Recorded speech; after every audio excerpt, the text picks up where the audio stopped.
کیا کہ بعض لفظ سمجھ نہیں آئے، بعض لفظ لکھنے میں چھوٹ گئے، اس کو بھی پھر دوبارہ پھر غور کر کے دیکھنا پڑتا تھا کون سا تھا لفظ یہاں، اور اس میں وقت تھوڑا سا وقت زیادہ دینا پڑتا ہے. یہ اصل محنت تو لکھنے والے کی ہے. میں نے دیکھا جب آپ لکھوا رہے تھے آپ بھی تو، ہاں، یہ دعا ہے اس کی. اس وقت عموماً جو پہلے آپ نے کچھ نوٹ لکھوائے تو بعد میں بعض دفعہ وہاں سے شروع کرتے تھے تو بالکل بیانی وہی الفاظ آپ استعمال کرتے تھے جو پہلے استعمال کرتے تھے، یعنی کہ کوئی اس میں تبدیلی وغیرہ نہیں ہوتی تھی، وہی خیالات وہی آتے تھے. مگر اسی مضمون کو بیان کرتے ہوئے بعض دفعہ دوسری مثالیں میں نے دے دیں، وہاں جا کے مشکل پڑی ہے. اور بعض لوگوں کو لگتا تھا کہ وہاں زیادہ خوبصورت ہو گیا، زیادہ کھل کے بات آئی ہے، لیکن اس کے مضمون میں فرق نہیں ہے. وہ آپ ٹھیک کہہ رہے ہیں. یہ تو شاہ صاحب مجھے کہا کرتے تھے آپ نے انہی الفاظ میں یہ بات پہلے لکھوائی ہوئی ہے، پھر ہم واپس جاتے تھے دیکھتے تھے واقعی بات ٹھیک نکلتی تھی. ہاں اچھا، اور بتائیں آپ سوال. اسلام میں جائز ضرورت اور عدل کی شرط سے ایک سے زائد بیویاں کرنے کی اجازت ہے، لیکن بعض ممالک میں، لیکن بعض عمروں میں نہیں سوچنا چاہیے اس کا. کتنی عمر ہو چکی ہے آپ کی؟ 59. ہم تو بس کافی ہو گئے. پھر لیکن بعض ممالک میں اس کی اجازت، مگر آپ اس ملک میں رہتے ہیں، یہاں اس ملک میں نہیں اجازت، جی، تو آپ کو کیا نقصان ہے؟ بات یہ ہے، میں تو خیر نہیں آپ کو چھیڑ رہا ہوں، کوئی حرج نہیں، کبھی کبھی تھوڑا سا لطیفہ بھی ہو جانا چاہیے.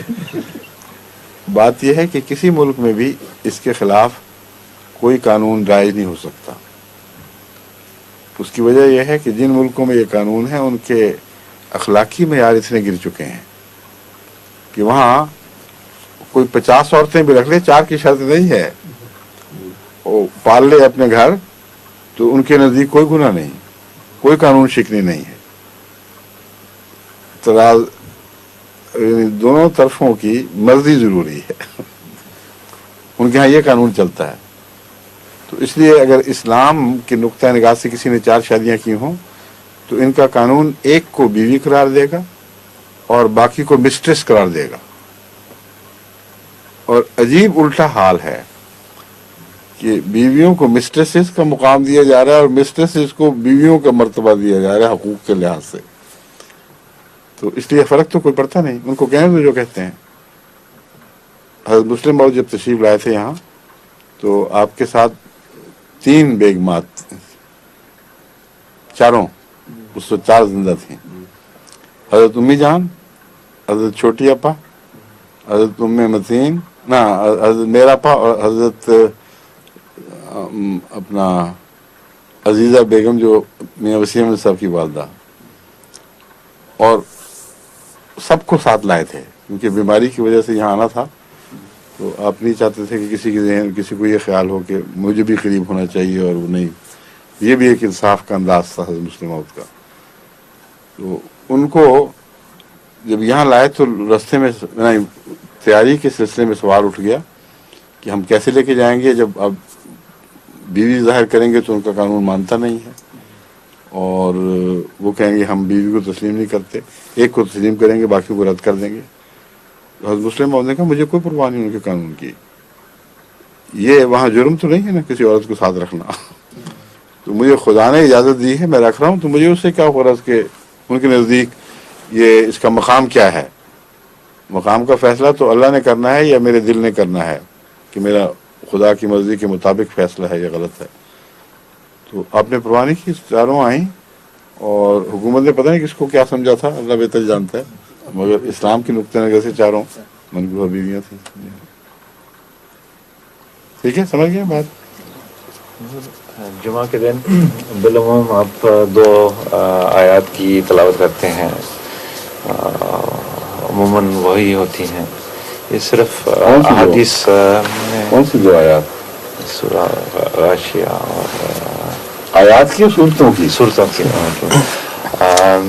تو صرف حدیث میں اس کے علاوہ بھی بعض صورتوں کی تلاوت ثابت ہے، لیکن ہم نے دیکھا کہ حضرت مسلم موعود نے ان 2 کو خاص طور پر چن لیا تھا، اور حضرت مسلم موعود جب کسی صورت کو چنا کرتے تھے تو حدیث کی کتابیں تو ہوتی تھی، اس کے علاوہ بھی بعض دفعہ بعض مسائل پیش نظر ہوتے تھے، کسی زمانے میں اطلاق کے لحاظ سے آپ کے ذہن میں ہوتا تھا، تو وہ صورتیں جو ثابت ہیں کہ آن وسلم پڑھتے رہے ہیں ان میں سے زیادہ تر تو یہی ہیں، اس لیے ان کو اختیار کرنا ویسے ہی معقول بات ہے، لیکن کوئی اور بھی حکمتیں حضرت مسلم موعود کے پیش نظر ہوں گی سوری۔ اسی نقطۂ نگاہ سے حضرت خلیفۃ المسیح الثالث نے بھی انہی دو کی ہمیشہ تلاوت کی، اور میں بھی انہی دو کی کرتا ہوں، تو کوئی اس میں مذاکرہ نہیں ہے۔ اور جرمنی سے ایک بچی کا سوال ہے کہ کیا حضرت آدم کو دنیا ہی کے ایک حصے میں رکھا گیا تھا؟ کیا وہ آسمانی جنت میں نہیں رہے تھے؟ آسمانی جنت سے ان کی کیا مراد ہے؟ کہاں واقع ہے آسمانی جنت؟ میرے نزدیک تو زمین پہ واقع ہے جب تک ہم یہاں رہتے ہیں، تو وہ آسمانی، یہ کہنا کہ آسمانی جنت میں نہیں رہتے بالکل غلط بات ہے، لیکن اسی لیے میں نے پوچھا کہ یہ ان سے پوچھنا چاہیے کہ آپ کے نزدیک آسمانی جنت ہے کس مقام پر؟ کیا وہ یہ جو ہمارے نظام شمسی ہے اس میں سے کسی جگہ ہے؟ اگر یہاں ہے تو پھر جہنم ہے، کیونکہ ایسے حالات خطرناک ہیں، گرمی ایسی ہے، اگر گرمی ہے کہ وہ لوہا مٹی تانبا ہر ایک کو پگھلا دے، کچھ بھی باقی نہ رہے، وہاں کسی غریب کو بیچارے کو رکھنا جنت کا نام دے کر تو بڑے ظلم کی بات ہے۔ یا پھر سردی ہے تو اتنی سردی ہے بعض علاقوں میں بعض وقتوں میں کہ کوئی زندگی وہاں پال ہی نہیں سکتی، تو اس کو جنت کہہ کے ان کے نزدیک خدا نے وہاں سے نکالا تھا، ان کو تو مزے ہو گئے گناہ کر کے، اس مصیبت سے نجات ملی۔ ہو ہی نہیں سکتا، فرضی باتیں ہیں یہ سب۔ جنت جس کا ذکر ہے وہ روحانی جنت ہی ہے، وہ آسمانی جنت ہی ہے، اور وہ خدا تعالیٰ کے احکام کے تابع آنے سے ملتی ہے۔